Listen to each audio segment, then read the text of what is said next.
It's been one of those mornings, folks. Hello everyone, my name is Katie Carson. I am the Duchess of Suds and main soap artist over here at Royalty Soaps. And today we're going to be making another Alice in Wonderland soap, the Cheshire Cat. The Cheshire Cat is nothing short of iconic, so I really hope, oh thank you, nothing like a nice hair brushing in the morning. Lily has recently become obsessed with brushing her hair, my hair, the cat's hair. Oh, thank you. I'm sure I look so much better now than I did before. Anyway, I hope you guys enjoy today's creation. It was so much fun to make. If you'd like to see some more pictures of it and probably some pictures of the cut bar too really soon, you can follow me on the Royalty Soaps Instagram. That's where I even show y'all sneak peeks of things that will be coming up later on the channel. So if you're interested in all that tiddly bits, you just go over there and do that.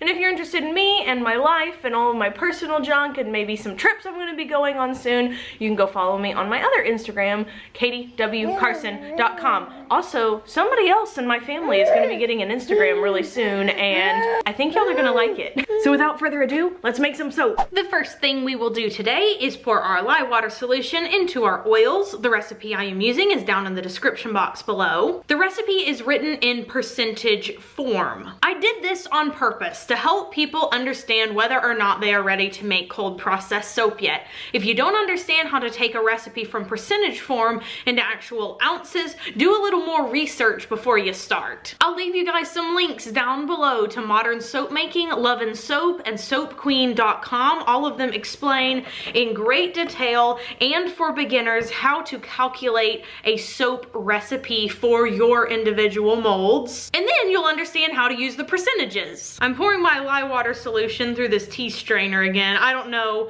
Now that I've been doing it for a couple of soaps, I'm afraid to go back. And now we will blend on high until just past emulsion. Oops, maybe actually no, let's do low.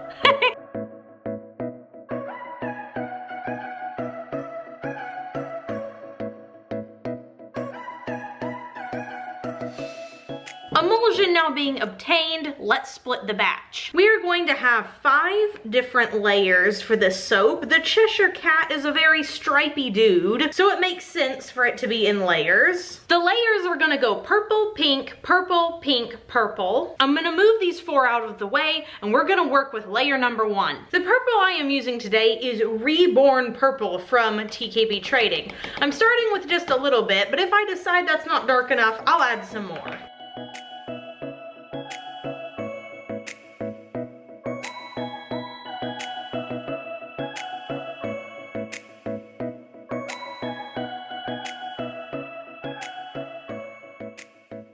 Well, I think this purple looks perfect, so let's add the fragrance oil. The fragrance oil we are using is the Viva La Juicy with 2 E's. I wonder why they had to do that. It is a duplication, of course, of Viva La Juicy. It smells divine, but the real reason I picked it is because it doesn't discolor at all, and that's sort of mandatory when you're making a pink and purple soap. But I also really like fruit smells, so you know, there's multiple reasons. I've added the proper amount of fragrance oil in, so I'm just gonna blend by hand at first. I have worked with this fragrance oil before, but it's been a long time.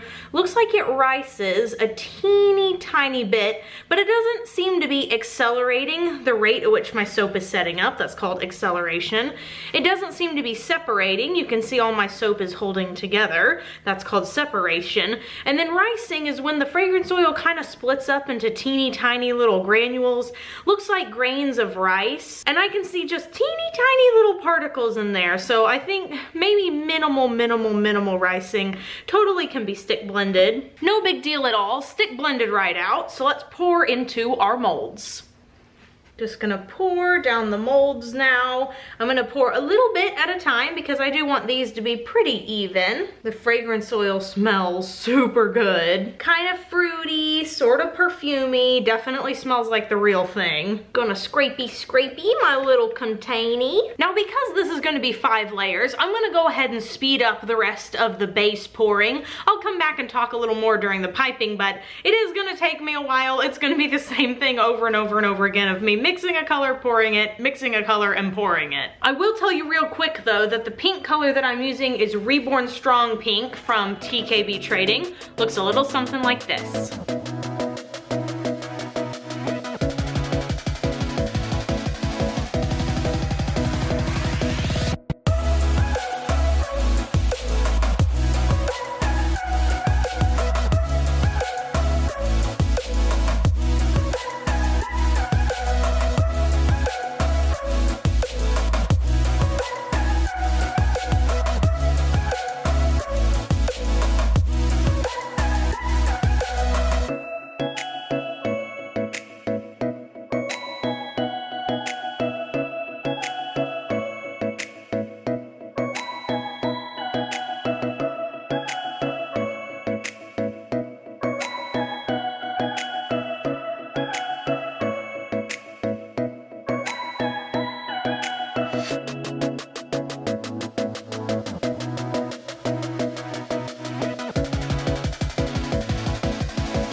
This final layer being poured, I'm gonna set my 2 loaves off to the side and we'll mix up the frosting.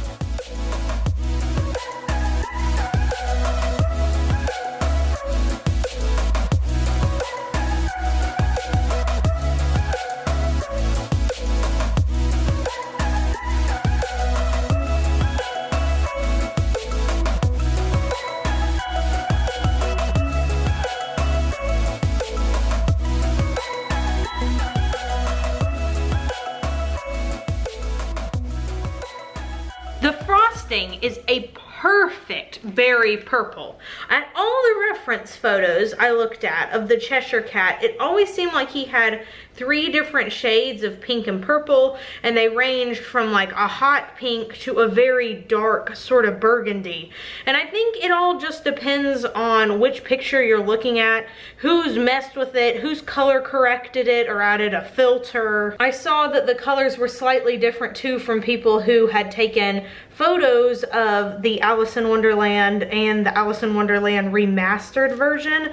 So, you know, it's a little unclear like exactly what his colors are, but I feel pretty confident about this one. I feel it sums it up pretty good to have the pink and then sort of the dark purples in here. I'm using the Royalty Soaps piping kit today from Nurture Soap.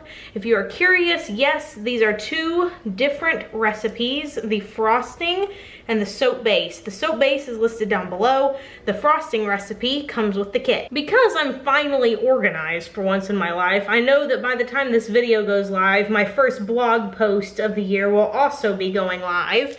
I've made a goal to write more on my blog. I've always liked writing. It's a very nice creative outlet for me. I used to write short stories about the animals on my parents' land. Actually, I mean, it wasn't just that. I wrote short stories about a lot of different things, but those are the ones that I actually stuck with and got like some completed works out of. I was notorious for starting books that I never finished. Now that all the frosting is on, I'm gonna add some large hollow bio glitter from Brambleberry and some bio glitter silver from Mad Micas. And look at that. Gorgeous job, Mad Micas. Yeah, stories were a big deal for me. I used to go to bed in my little hobbit hole of a room. The lady who lived in my parents' house before my parents did was a dog breeder. So she had a whelping room for her puppies and they turned that into my room. So it was like 10 by 10. And next to it was a great room, and that's where they put Kenny and Simeon and then our sister Shelly in there as well. It was just an absolutely massive bedroom, so when we'd go to sleep at night and my mom would say, okay, y'all go to bed, she'd walk out and then my siblings would say, Katie, tell us a story. And I had long strings of tales that just went on and on about pirates and danger and romance and Narnia and Neverland, and we just pulled in all of everybody's favorites and made one conglomerate tale of them. And while I think it might be difficult for me to now write fictitious works because I'm a grown-up, I'm busy, and I have a baby on the way, and I have little Lily, I can at least write on a blog. That's a lot of glitter and I'm living for it. Now it is time to put the purple ears on. So this is cold process. We made a big batch of purple and then we took a triangle cookie cutter and that's how we made the little ear shape. So I'm gonna start on one side, put all the ears in on one side, and then I'll come back and I'll do the other side. And these are really thin, which is great because it makes them easy to place exactly where they're supposed to be, and thusly will make the cutting process a lot easier as well. 2019 is going to be an amazing year. If nothing else happens but me having our second kiddo, I'm still gonna chalk the whole year up as being a success. These ears are everything, and the fact that they're a little bit rounded instead of being really sharp makes it perfect because his ears aren't really pointy, they're kind of roundy looking. I'm so glad that so many of you like Alice in Wonderland as much as I do. Alrighty, I'm gonna spritz the top with rubbing alcohol, spritz those cold process embeds really good because I'm gonna really want them to stick. And that's it, the Cheshire Cat's done! And here's the little Cheshire Cat up close. Look at his little ears. That's so cute. Also, the glitter really adding something special on top, even though of course we know that the showstopper is gonna be the stripes on the inside. So I'm gonna let these sit for 18 to 24 hours and then we will come back and chop them all up after this quick commercial break. We're back the next day and I'm gonna show you guys the unmolding. I haven't looked at the soap yet, so I'm really excited. So when you use a Brambleberry 5-pound mold, you got a sliding bottom right here. They're not always the easiest to use. Often you have to put it on an incline to kind of get it out. And then I'll hold my hand on the bottom and press up like so, because I have a high top soap. If you have a low top, you can let it just go right through. And then because it's in a silicone liner and not a paper one, you could just peel it off and use it again. Oh my gosh, look at the stripes! I'm so excited. I was worried just a little bit that I hadn't put enough purple in there, but it looks like it's gonna be perfect. Iconic. Okay, so I've turned it on its side and the camera is not picking up like the full effect of the vibrancy of these colors, let me assure you. But it smells so good already. I'm just gonna go ahead and line it up here, make sure my sample pieces are even, and then press down gently with my multi-bar cutter available from NurtureSoap.com. Those are gonna be the coolest samples ever. And then I'll take one right out of the middle. Eee! Oh my goodness, look! There's the Cheshire Cat soap. Excuse me, those ears are perfect. Can y'all not see his little face just right there, right there. Best idea ever. So the question of the day, of course, has to be Cheshire Cat related.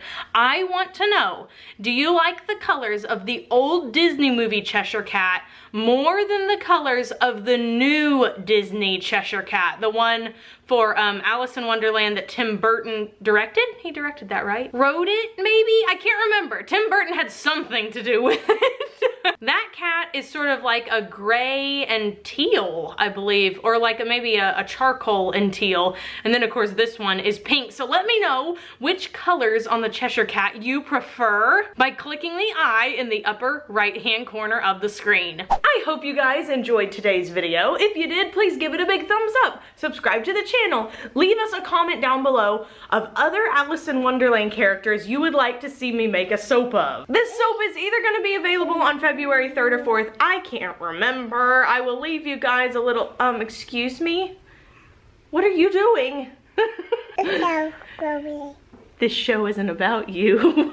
Be sure you do something fun for yourself today, like brush your long locks or chop them off because you're a mom and you don't want to spend time on it anymore. Either way, do something that makes you happy and I'll see you guys on Wednesday. Actually, I think I may see you guys tomorrow for a bonus video. Ooh. Whenever I see you, have a marvelous time until then.